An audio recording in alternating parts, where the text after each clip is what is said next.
Kisah Teladan Islami. Tokoh dalam kitab 1001 Malam yang amat populer. Assalamualaikum warahmatullahi wabarakatuh. Mengenal Khalifah Harun ar-Rasyid.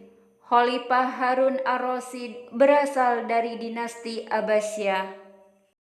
Harun ar-Rasyid memegang tampuk pemerintahan sejak 14 September 786. Ia menggantikan saudaranya Khalifah Al-Hadi 764 sampai 786 yang hanya berkuasa selama 1 tahun. Tepat di hari pelantikannya, putranya lahir, yakni Al-Ma'mun. Sultan Harun mengangkat seorang ulama yang karismatik untuk menjadi perdana menterinya. Di tengah-tengah kesibukan mengurus negara, kegundahan dan kekosongan luar biasa dari dalam diri Khalifah Harun ar-Rasyid. Sebelum dinobatkan sebagai khalifah, Harun didaulat ayahnya menjadi gubernur As-Siyafah tahun 779 Masehi dan di Maghrib pada 780 Masehi. 2 tahun setelah menjadi gubernur, sang ayah mengukuhkannya sebagai putra mahkota untuk menjadi khalifah setelah saudaranya Al-Hadi. Pada 14 September 786 Masehi, Harun ar-Rasyid akhirnya menduduki tahta tertinggi di dinasti Abbasiyah sebagai khalifah kelima. Harun ar-Rasyid berkuasa selama 23 tahun atau 786 Masehi sampai 809 Masehi. Selama 2 dasawarsa itu, Harun ar-Rasyid mampu membawa dinasti yang dipimpinnya ke puncak kejayaan. Ada banyak hal yang patut ditiru para pemimpin Islam di abad ke-21 ini dari sosok raja besar Muslim ini. Sebagai pemimpin, dia menjalin hubungan yang harmonis dengan para ulama, ahli hukum, penulis, qori, dan seniman. Ia juga kerap mengundang para tokoh informal dan profesional itu ke istana untuk mendiskusikan berbagai masalah.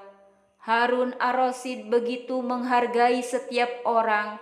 Itulah salah satu yang membuat masyarakat dari berbagai golongan dan status amat menghormati, mengagumi, dan mencintainya. Harun ar-Rasyid adalah pemimpin yang sangat mengakar dan dekat dengan rakyatnya.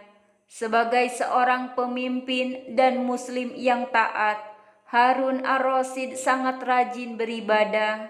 Konon, dia terbiasa menjalankan sholat sunnah hingga 100 rakaat pada setiap harinya.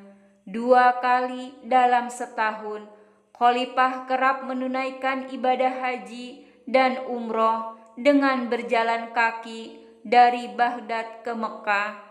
Ia tak pernah lupa mengajak para ulama ketika menunaikan rukun Islam yang kelima. Jika sang khalifah tak berkesempatan untuk menunaikan ibadah haji, maka dihajikannya sebagai 300 orang di Baghdad dengan biaya penuh dari istana. Masyarakat Baghdad merasakan dan menikmati suasana aman dan damai di masa pemerintahannya. Dalam menjalankan roda pemerintahan, Harun ar-Rasyid tak mengenal kompromi dengan korupsi yang merugikan rakyat. Sekalipun yang berlaku korup itu adalah orang yang dekat dan banyak berpengaruh dalam hidupnya.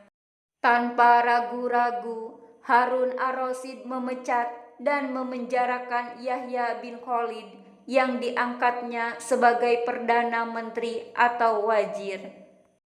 Harun pun menyita dan mengembalikan harta Yahya senilai 30,87 juta dinar hasil korupsi kas negara. Dengan begitu, pemerintahan yang dipimpinnya bisa terbebas dari korupsi yang bisa menyengsarakan rakyatnya. Pemerintahan yang bersih dari korupsi menjadi komitmennya. Konon, Harun ar-Rasyid adalah khalifah yang berperawakan tinggi, berkulit putih dan tampan. Di masa kepemimpinannya, Abbasiyah menguasai wilayah kekuasaan yang terbentang luas dari daerah-daerah di Laut Tengah di sebelah barat hingga ke India di sebelah timur. Meski begitu, tak mudah bagi Harun ar-Rasyid untuk menjaga keutuhan wilayah yang dikuasainya. Berbagai pemberontakan pun tercatat sempat terjadi di era kepemimpinannya. Pemberontakan yang sempat terjadi di masa kekuasaannya antara lain pemberontakan Khawarij yang dipimpin oleh Walid bin Tharib pada 794 Masehi, pemberontakan Musa al-Kazim pada tahun 799 Masehi, serta pemberontakan Yahya bin Abdullah bin Abi Taghlib pada 792 Masehi. Salah satu puncak pencapaian yang membuat namanya melegenda adalah perhatiannya dalam bidang ilmu pengetahuan dan peradaban. Di masa kepemimpinannya terjadi penerjemahan karya-karya dari berbagai bahasa. Inilah yang menjadi awal kemajuan yang dicapai Islam. Menggenggam dunia dengan ilmu pengetahuan dan peradaban. Pada era itu pula, perkembangan beragam disiplin ilmu pengetahuan dan peradaban yang ditandai dengan berdirinya Baitul Hikmah atau perpustakaan raksasa sekaligus pusat kajian ilmu pengetahuan dan peradaban terbesar pada masanya. Harun pun menaruh perhatian yang besar terhadap pengembangan ilmu keagamaan. Sang khalifah tutup usia pada 24 Maret 809 Masehi pada usia yang terbilang muda, yaitu 46 tahun. Meski begitu, pamor dan popularitasnya masih tetap melegenda hingga kini. Namanya juga diabadikan sebagai salah satu tokoh dalam kitab 1001 Malam yang amat populer. Pemimpin yang baik akan tetap dikenang sepanjang masa.